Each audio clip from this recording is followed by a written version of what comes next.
Maligayang pagbabalik sa Filipino Movie Recap. Oh, what's the matter? Don't you like girls? No.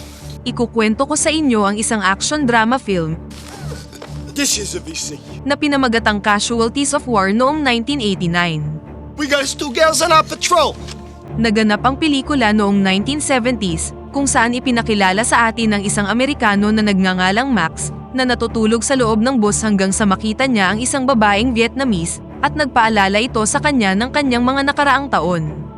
Sa isang flashback, makikita natin ang rookie na si Max na nasa Vietnam War bilang bahagi ng squad ni Lieutenant Riley. Sa isang nighttime patrol sa Vietnamese jungle, sinubukan ng mga sundalo na manatiling tahimik hanggat maaari, ngunit ang isa sa kanila ay nagsimulang magpaulan ng bala sa ere na naniniwalang nakakita siya ng isang kalaban.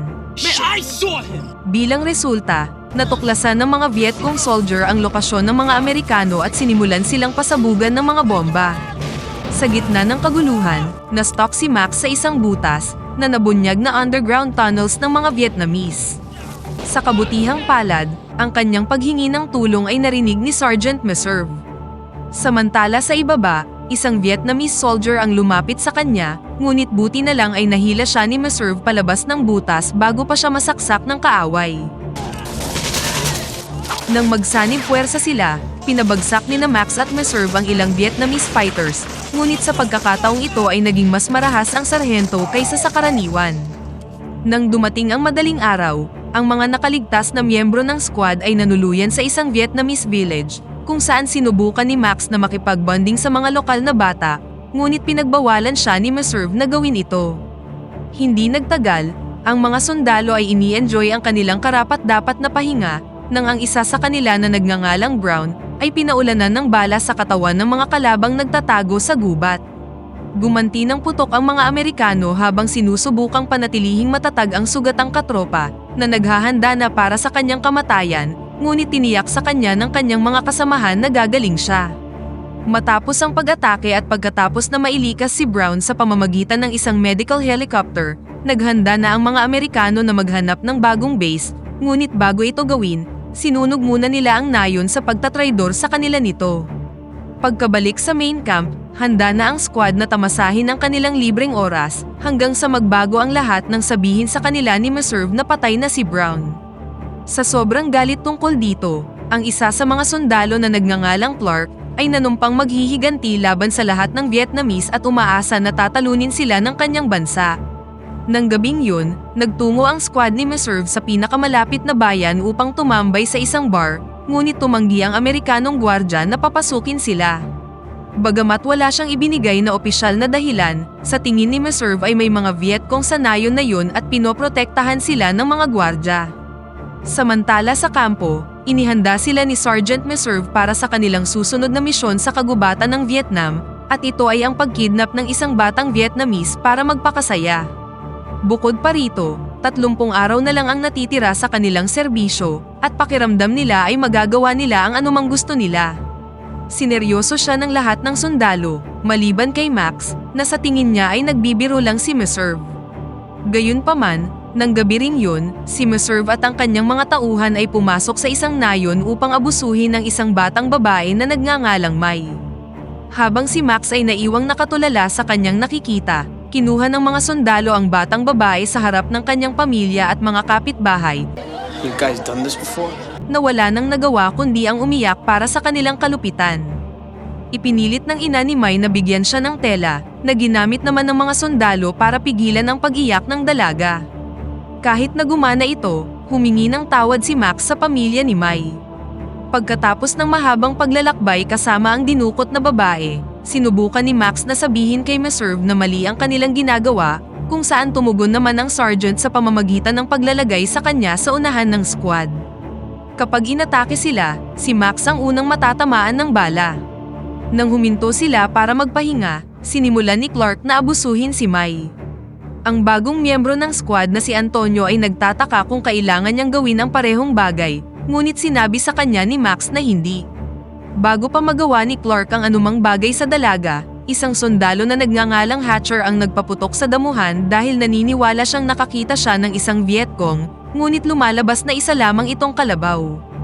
Nang makitang nanginginig ang dalaga, binigyan siya ni Meserve ng aspirin at tubig para kumalma siya. Gayunpaman, muli siyang tinanong ni Max tungkol sa pagkidnap, at kumpiyansa namang sinabi sa kanya ni Meserve na ang babae ay isang posibleng Vietcong at maaari nilang gawin ang anumang gusto nila sa kanya. Dahil nagdududa pa rin si Max, sinabi ni Meserve na sila ay hindi mga Vietcong at itinaas si Mai upang ipakita sa kanya kung ano ang itsura ng isang tunay na Vietcong. Bilang parusa sa kanyang nag-aalinlangang katapatan, dapat dalhin ni Max ang mga backpack ng kanyang mga kasamahan, habang si Mai naman ay ginamit nila bilang isang tagabitbit. Kalaunan, nakahanap ang squad ng isang sirang kubo na ginawa nilang kanilang pansamantalang kampo. Nang lumayo ang kanilang mga superior, ibinulong ni Antonio kay Max na ayaw niyang abusuhin ang babae, bagay na napagkasundoan ng dalawang lalaki. Habang nililinis ni Mai ang kubo, napansin ni Max ang isang sugat sa kanyang likod. Nang sobrang malumanay, nilinis niya ito at nilinaw sa dalaga na hindi niya ito sasaktan. Hindi nagtagal, humingi ng paumanhin si Meserve kay Max para sa kaninang parusa, at upang ayusin ang mga bagay-bagay, sinabihan niya ito na siya ang unang makakalasa kay Mai. Agad na tumanggi si Max, dahilan para magalit muli ang sergeant dahil wala pang sino man ang nangahas na suwayin ang kanyang utos noon. Dahil ang lahat ng kanyang mga kasamahan ay pumanig laban sa kanya, si Max ay humingi ng suporta kay Antonio, na dahil sa takot ay pumanig na kay Sergeant Meserve. Dahil dito, inisip ni Meserve na si Max ay isang bakla at may gusto kay Antonio. Nangako din ang sarhento na kapag tapos na siya kay Mai, si Max naman ang aararuhin niya. Dahil dito, agad na pumorma si Max at itinutok ang baril sa kanyang pinuno, na hindi man lang natinag dahil alam niyang walang lakas ng loob si Max para hilahin ang gatilyo. Sa halip na saktan ang rookie, nagpatuloy siya sa pag-atake kay Mai, habang si Max naman ay wala nang nagawa at lumayo na lang sa kampo. Nang matapos si Meserve, turn na ni Antonio at ginawa din ang parehong bagay dahil sa pressure ng mga kasamahan. Kinabukasan, natuklasan ng squad ang isang Vietnamese camp sa tabi ng ilog, kaya pinabalik ni Meserve sina Max at Hatcher sa kubo upang kunin ang mas marami pang bala. Sa pagkainip sa pagbabantay kay Mai, pinalitan ni Clark si Max sa misyon, na iniwan ng rookie na in charge sa alipin. Nang makitang umiiyak ang dalaga, nagpa siya si Max na kalagan siya, at humingi ng paumanhin sa kalupitang ginawa nila sa kanya.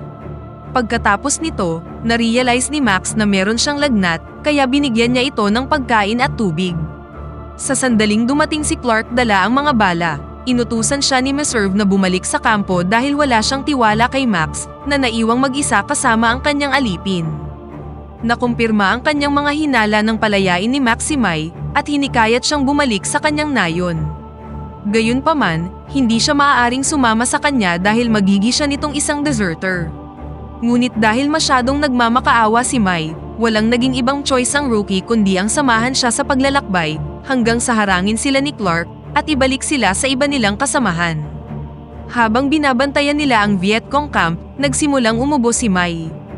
Inutusan ni Meserve si Max na patayin ang babae, bago pa niya maibunyag ang kanilang lokasyon sa mga kalaban. Siyempre, tumanggi si Max, at iginiit na kung buhay si Brown, siguradong tutol siya sa ganitong gawain. Dahil dito, inutusan ni Meserve si Hatcher na dispatchahin na si Mai, ngunit tumanggi din siya. Bilang resulta, ang sunod-sunurang si Antonio ang nautusang gawin ang hindi makataong gawain. Gayunpaman, bago pa siya makapagdulot ng pinsala sa kawawang babae, nagpaputok si Max sa ere upang kunin ang atensyon ng mga Vietcong. Habang kaharap nila ang mga kalaban, sinamantala naman ni Clark ang distraction para walang awang saksakin si Mai, ngunit masyadong busy si Max sa mga kalabang sundalo para mapansin ang babae. Nang kinuha ng mga Vietcong ang kanilang mga baril at nagsimulang maglunsad ng mga round sa tulay, naging mas kritikal pa ang sitwasyon. Gamit ang machine gun, isa-isa silang pinatumba ni Meserve. Habang dumudugo ng husto mula sa kanyang mga saksak, dahan-dahang bumangon si Mai at sinubukang lumayo sa lugar. Nang sumugod si Max para tumulong, sinikmurahan siya ni Meserve. Habang may luha sa kanyang mukha at tila wala ng pag-asang mabuhay, ibinigay ni Meserve ang utos na magpaputok at pinagbabaril siya ng buong team. Matapos barilin ng squad si Mai, nahulog ang kanyang bangkay sa tulay at namatay sa gilid ng ilog. Nasaksihan ito ni Max at nakita ang walang kalaban-labang si Mai sa lupa. Kasunod ng utos ni Meserve at matapos makita ang mga paparating na US chopper, ang kanyang tropa ay tumakas na sa lugar. Habang unti-unting nawawalan ng malay mula sa pag-atake ni Meserve, pinanood ni Max ang paglipad ng mga helicopter na nagpaputok ng mga missile sa mga kalabang Vietcong. Pagkatapos ng insidenteng ito, dinala si Max ng isang helicopter sa kalapit na ospital kung saan muling nanumbalik ang kanyang kamalayan. Matapos magising sa ospital, muling nakipagkita si Max sa kanyang kaibigan na si Rowan at sinabi sa kanya ang tungkol sa mga kalupitang ginawa ng kanyang grupo. Ang kanilang pag-uusap ay narinig ni Clark na nilinaw na ang nangyari sa battlefield ay dapat na manatili sa battlefield. Dahil papatayin siya ni Meserve dahil sa kanyang pagsumbong, pumunta si Max kay Lieutenant Riley na nagpas siyang paghiwa-hiwalayin ang kanyang squad at sinabing kalimutan na niya ang nangyari. Sa kabila ng mga impormasyon na kanyang sinabi, tumugon lamang ang lieutenant na nangyayari ang mga bagay na ito sa digmaan at para sa kaligtasan ng kanyang naiwang pamilya, dapat na niya itong kalimutan. Kalaunan, habang binabanggit ni Max kay Rowan na pupunta siya upang makita ang kapitan, nagulat ang mga sundalo sa isang pagsabog. Sa kasamaang palad, isang kawawang rookie na kamakailang humingi ng tulong kay Max ang nakatapak sa isang mine. Dahil sa trahedyang yun, napagtanto ni Max na bagamat limitado ang kanilang oras sa impyernong yun, hindi ito nangangahulugan na magagawa nila ang anumang kalupitan na gusto nila. Nang magkaroon siya ng pagkakataon na makausap si Captain Hill, ipinaliwanag ng kapitan na bagaman may ginawang mali si Meserve at ang kanyang mga tauhan, ang pag-report ng kanilang kaso sa publiko ay magdudulot ng international scandal. Bukod pa rito, bilang mga veterano ng digmaan, makakalabas din sila sa bilangguan sa lalong madaling panahon at maghihiganti kay Max na dapat munang isipin ang kanyang asawa at anak na babae. Nang gabing yun, pumasok si Max sa isang maliit na cabin upang manigarilyo, nang biglang dumating si Hatcher at binati si Clark na nasa labas at naghagis ng granada sa ilalim ng cabin. Dahil dito, nagawang makalabas ni Max bago pa nangyari ang pagsabog. Sa sobrang galit, kumuha si Max ng isang matigas na bagay at nagtungo sa grupo ni Meserve para atakihin si Clark. Sa kanilang pag-uusap, inamin ni Max na tama si Meserve. Isinumbong niya sa lahat ng mga nakatataas ang tungkol sa kanilang mga krimen, ngunit walang sino man ang may pakialam dito. Habang inililibing ni Max ang kanyang kalungkutan sa alak sa isang lokal na bar, lumapit sa kanya ang isang military preacher. Sinabi sa kanya ni Max ang tungkol kay Mai at kung ano ang ginawa sa kanya ng kanyang mga kasamahan. Ngunit higit sa lahat, nagsisisi siya na wala siyang ginawa at hindi niya ito natulungan. Sa makatuwid, nagpa siya si Max na itulak ang kaso upang imbestigahan ng mga awtoridad ang squad ni Meserve. Kalaunan, isa-isang inamin ng mga sundalo ang kanilang mga krimen sa court-martial at sila ay sinentensyahan ng maraming taon sa disciplinary prison. Habang papalabas ng korte, lumapit si Meserve kay Max at ibinulong ang isang bagay. Sa sumunod na eksena, makikita si Max na nagising sa bus pagkatapos maalala ang mga masasamang oras sa Vietnam War. Sa buong biyahe, pinagmamasdan siya ng dalagang Vietnamese. Sa dulo ng ruta, umalis na siya at hindi na malayang naiwan ang kanyang scarf. Nang makita ni Max na nakalimutan ng babae ang kanyang scarf, agad siyang lumabas ng bus para ibalik ito sa kanya. Pinagmasdan ng babaeng Vietnamese ang nag-aalalang ekspresyon ni Max at direkta siyang tinanong kung nagpapaalala siya sa kanya ng sinuman. Sinabi ni Max na oo, ngunit sinubukan siyang bigyan ng katiyakan ng babae na tapos na ngayon ang kanyang bangungot at pagkatapos ay iniwan na siya. Nang marinig ito, sa wakas ay nakaramdam si Max ng pag-asa at bumalik na sa kanyang pang-araw-araw na buhay na may panibagong espiritu at dito na nagtatapos ang pelikula. Pakipindot naman ang like button kung nagustuhan mo ang pelikula at kung hindi naman, pindutin mo ng 2 beses ang dislike button para lang makasiguro.